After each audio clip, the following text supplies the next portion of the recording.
Sejak hari pertama Danny Phantom dilahirkan, hidupnya memang tidak pernah normal. Ibu bapanya Jack dan Maddie Phantom, saintis obses hantu yang memenuhi rumah mereka dengan alat yang pelik, senjata anti hantu dan eksperimen yang bunyinya sahaja cukup membuat jiran gelisah. Namun impian Danny bukanlah menjadi pemburu hantu seperti keluarganya. Sebaliknya, mahu menjadi angkasawan dan menjelajah angkasa. Tetapi hidup dalam rumah penuh dengan benda gaib, rasa ingin tahu itu memang susah nak dielak. Suatu hari, Danny bersama dengan Sam dan Tucker turun ke makmal bawah tanah untuk melihat portal hantu yang baru siap, tetapi gagal berfungsi. Sam yang memang suka benda pelik mencabar Danny masuk ke portal itu dan periksa apa yang rosak. Danny tanpa fikir panjang masuk dan menekan butang dalaman yang mencetuskan letupan cahaya hijau.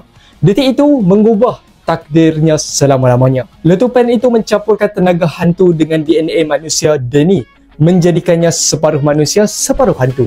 Danny Phantom. Pada awalnya, Danny tidak faham apa yang berlaku pada tubuhnya.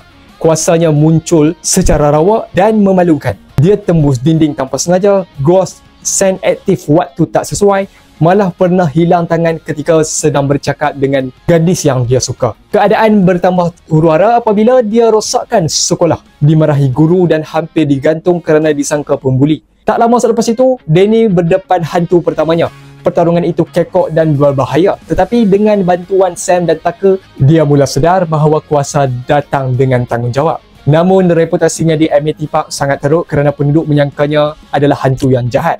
Mereka memanggilnya Invisible, menyebabkan Danny terpaksa berjuang dalam diam untuk melindungi bandar yang salah faham terhadap dirinya. Konflik Danny menjadi lebih rumit apabila dia bertemu dengan Vlad Masters, sahabat lama ibu bapanya yang kaya raya dan kelihatan baik. Namun Vlad rupanya separuh hantu juga, hasil kemalangan hantu 20 tahun yang lalu.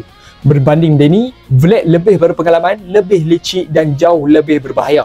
Dia obses mahu Danny menjadi pewarisnya, sambil menyimpan dendam terhadap ayah Danny. Dari sini bermulalah hubungan penuh manipulasi antara dua half ghost ini, dua karakter ini. Reputasi Danny berubah sepenuhnya selepas insiden besar Rush Storm, apabila Pariah Dark, raja hantu paling kuat, terlepas dan cuba menguasai dunia. Danny menjadi satu-satunya pelindung yang mampu menentangnya dengan keberanian, sokongan rakan dan semangat melindungi orang. Danny berjaya menewaskan Pariah Dark. Selepas itu, penduduk Amity Park mula melihatnya sebagai hero dan dalam Ghost Zone, dia pula digelar sebagai Savior of the Ghost Zone. Namun, musuh paling berbahaya Danny bukanlah hantu luar, tetapi masa depan dirinya sendiri. Dalam The Ultimate Enemy, Danny melihat versi dirinya yang kehilangan semua orang tersayang, lalu menjadi raksasa kuat tanpa hati.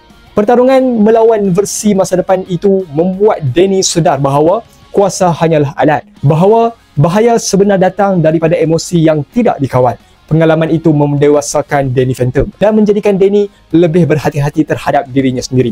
Walaupun selalu bertarung dengan hantu, tidak semua dalam Ghost Zone jahat. Danny bertemu Danny Phantom, cluenya yang menjadi seperti adik kecil yang degil tetapi setia. Ada Frostbite yang membantu memulihkan kecederaannya, Clockwork yang menjadi mentor halimunan, serta Wolf, Pandora dan pelbagai watak Ghost Zone yang akhirnya menghormati Danny sebagai pelindung kedua-dua dunia. Kemuncak perjalanan Danny berlaku dalam Phantom Planet. Ketika itu muncul kumpulan baru bernama Masters Blasters yang jauh lebih popular, sehingga Danny mula rasa dirinya tak berguna.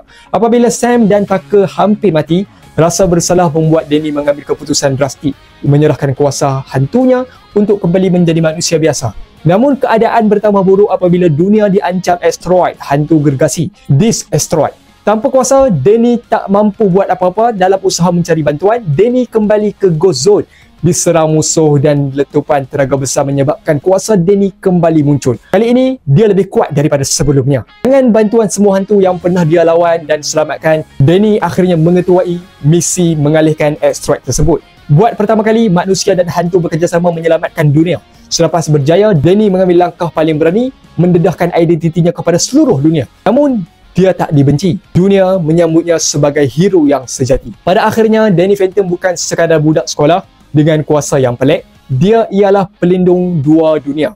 Hero yang belajar daripada kesilapan dan simbol keberanian. Daripada dibenci dan disalahfaham, Danny akhirnya menjadi legenda, dilihat bukan hanya sebagai hantu, tetapi sebagai harapan.